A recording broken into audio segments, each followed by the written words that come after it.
If you watched my previous video, you probably know why I'm cheesing like this. If you haven't, go check it out. What's up, everybody? Welcome back to my YouTube channel, where we are talking about The Gifts of Imperfection by Dr. Brené Brown.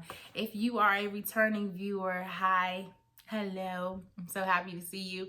And if you are a new subscriber, welcome. Get some food. I think you're going to be here for a little while, and I'm confident that you're going to watch the rest of the series. You can start here at this video. You are more than welcome to start at the previous video or the first video. All of the videos are independent of one another, but they do build on each other. So it's totally up to you where you start. The book is still available for purchase. We have many more pages to go. But I'm happy you're here, so let's jump right in. All right, so we were talking about shame in my last video, or the video before the unpacking one. And this section is called Shame Researcher, Heal Thyself. And she basically was sharing her experience with shame. And so I'm not going to read her story, but I am going to talk about it and unpack a couple things. And then after we finish that, we'll be moving on to the next section in her book. So we are making some great headway. So basically, Dr. Brené Brown was playing with photography at one point. And on her blog, she posted this picture of her and her friend. And someone went and commented, you know, keyboard thugs, and said, let me see, I did not think to write down what the lady said in the email. The lady said, I really like your blog. It's very creative and easy to read. The snap of you and your girlfriend in the theater would be the only exception. And I think she called her egads. I should have looked up how to pronounce that. She said, I would never add a bad photo to a blog, but I am the photographer here. So in the blog, I don't think Brené Brown was talking about her newfound interest in photography. So the comment struck a nerve in a place that I don't think the author of the comment knew it would.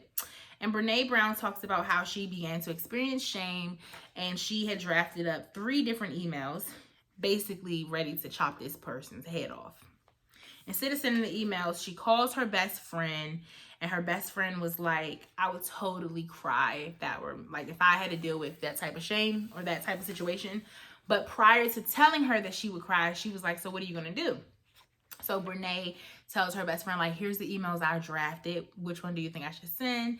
And her best friend's like, I don't know if that's the best response. And then that's when Brené was like, well, what would you do? And she was like, I would totally cry. Right? And so Brené is kind of like, to that, right?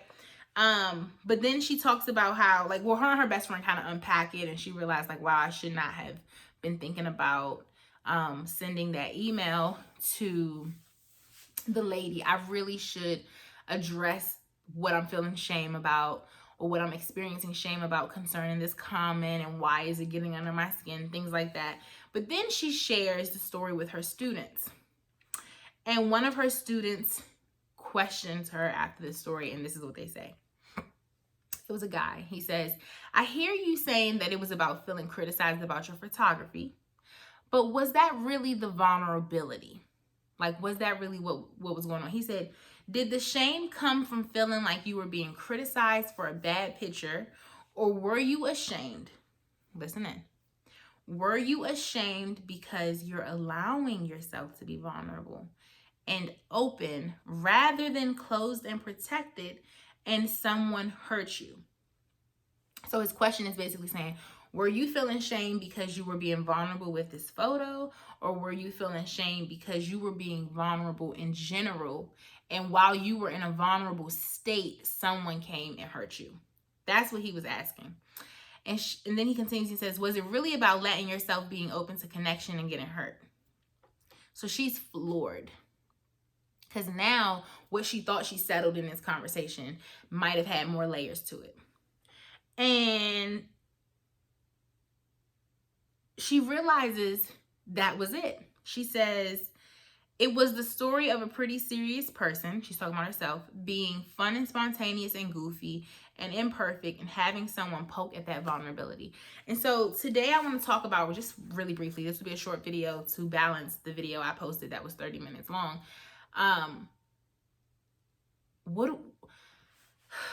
How do we navigate vulnerability safely? I'm probably going to follow this up with like biblical context, but in a very simplistic way, I'm going to say you have to use wisdom in who is worthy of your vulnerability. That's what I'm going to say first. Does this mean to be a guarded person? No. But I do think that vulnerability is a privilege that not everyone gets access to. You almost have to think about it like, okay, you want to go out to eat? I'm going to put on a coat. And we're going to go out to eat. But not everyone gets invited back to your house. Let alone, not everyone gets to see you in your house clothes. It's a different space. You know what I mean? Like, you can see me dressed up and clothed for the world. But if I bring you in my house and you get to see my house dress, I'm showing you more skin. You get to make out my figure more. Or if I'm showing you my chewed up pajamas, right? The ones with the holes and the bleach stain. I'm showing you like, I can get down with the get down. I could be messy. There should be some balance in who makes it home and who stays outside. Let's say that. There should be some balance in between who makes it to your bedroom and who stays in the living room, right? There's a level of vulnerability that you have to determine if the relationship that you're a part of, if that's where it's going, and if it's worthy of that, if they have deserved that much nakedness. Now, this is where it starts to get a little confusing, but I want you to just follow me. This is not to say that you don't get to show up honestly in your relationships. This is not to say that you should not continue to be honest and authentic in your relationships. This is to say that there are some parts of your relationship where a person who has put in the work, has walked this out with you, who's doing life with you, they're privy to more, right? So it's one thing to be like, yeah, I didn't get the job, to your friends. It's another thing to tell your best friend, like, I didn't get the job and I really felt like a reject because this is like my third rejection. Because you're opening up that you're struggling with this and that you're beginning to feel less than, right? So his question was so good because he's hearing a story, which I'm sure she's telling in a more, this doesn't impact me anymore way, because she walked through it with her best friend, right? So she's sharing it now in a teaching lens. And her student here is it the picture that you were mad about, or were you mad about the fact that you were being vulnerable and someone attacked you? You know what I mean? Like, you were kind of in your off guard space, even though it was a public blog, and someone came through and still found this very special space as a space to attack. And Brene, assessing who she is, she says, it's the story of a pretty serious person being fun and spontaneous and goofy and imperfect, having someone poke at my vulnerability. So she was being vulnerable. You know, her showing herself with her friends, all laid back, kicked back. As a researcher, I don't know if many people will be privy to that on her blog. Even if she's sharing a lot of things from her blog, when you take the stance of like a professional who talks about shame and connection, I would assume people, and I haven't looked at her blog, but I would assume people take the posture of like, it's still very well pieced together, right? Just like a teacher. Like, if I make a mistake in my classroom based on the relationship I built with my students, this isn't an issue now, but like in the beginning of the year when I made mistakes, it was kind of like, but you're the teacher, like, how are you getting this wrong? I wouldn't be surprised if people were on her blog doing the same thing, right? So let's talk about something she writes. She says, resilience, and this is shame resilience, but she says resilience is often a slow unfolding of understanding. What did that experience mean to me? What were the gremlins mumbling? Not only do we need to own our story and love ourselves in the process, we have to figure out the real story. We also have to learn how we protect ourselves from shame if we want to develop worthiness. So I love that so much because she's like, you got to figure out the real story of what happened. You know, I encourage people to journal all the time. My brother will tell you because he hates when I tell him to do it. My students will tell you because they hate when I tell them to do it. I think journaling is such a great way to get to the root of what's really going on. I'm a firm advocate that when you talk to people about how you're feeling, just naturally, because who you talk to determines what you share, you don't get to the root of it initially. I think that when you journal, it's the most honest space you'll find yourself because there is no one there to judge what you're saying. Now, if you live in a house where you're afraid someone's going to read it, I guarantee you your journals won't be as free. If you are planning to share the journal with someone, I guarantee you won't be as free. And so in those cases, if you live in those situations, you may have to journal and then tear it up or hide it or burn it. But the point of journaling, in the way that I'm encouraging, is that you're writing as if no one's going to read this. And you're getting to the root of what you're really experiencing, what you're really feeling. Because I don't think Brene was able to tap into, and this is just an assumption, the fact that it was about the photo, because that's not how she told the story to her best friend. She focused more on the comment that the lady made, and it wasn't until later that we realized, oh, you feel like you're a perfectionist or someone who's usually really serious, and this photo was a reflection of another dimension of you that you were willing to share with the world, and someone came out of nowhere and attacked the very vulnerable part that you were exposed. Like, you were showing some leg and someone was like, put your leg back. It's ugly. You know what I mean? And so it kind of like, dang, of all the things I done showed y'all today, you want to talk about my legs. The one thing I, in my head and privately, was like kind of tiptoeing out to expose, you know? And so she says, according to Dr. Hartling, in order to deal with shame, some of us move away by withdrawing, hiding, silencing ourselves, and keeping secrets. I think that is a very popular one.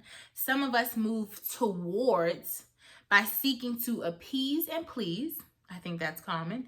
And some of us move against by trying to gain power over others, by being aggressive, and by using shame to fight shame. So shame to fight shame would have been like her sending that email.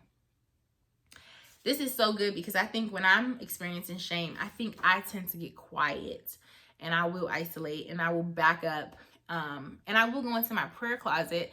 But I have found, and I'm saying this to the believers that are watching this channel, when you're experiencing shame, you should go to Christ.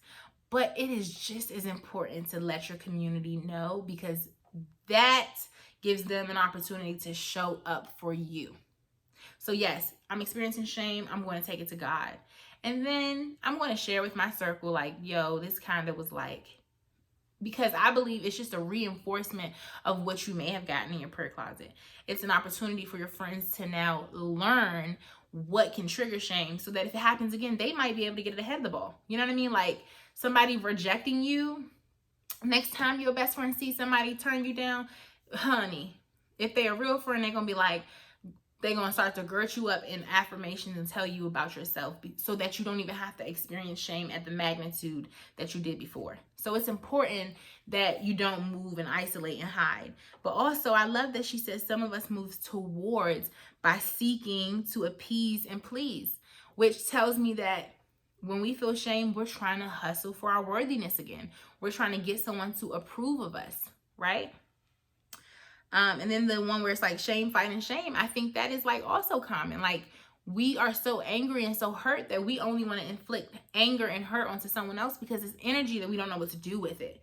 And so we're just like, oh, you hurt me, I'm gonna hurt you, right? She also says,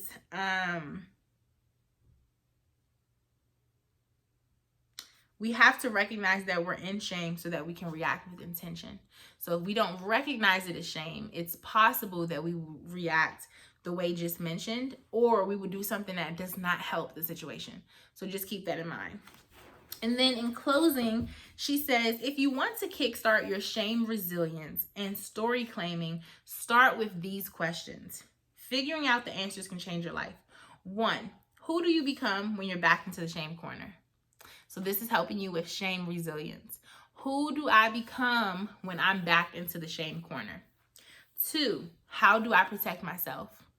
3, who do I call to work through the mean nasties or the cry and hide or the people pleasing? So when you're doing one of those, you're being mean and nasty, you're crying and hiding, or you're about to people please, who are you confiding in to kind of unpack the shame you're experiencing? Number 4, what's the most courageous thing you could do for yourself when you feel small and hurt? And so that question goes back to when she was talking to her best friend, and her best friend was like, I would totally cry. Like, that is an act of courage, that when she's experiencing shame, instead of, hiding, isolating, being nasty, it's like, I need to cry right now.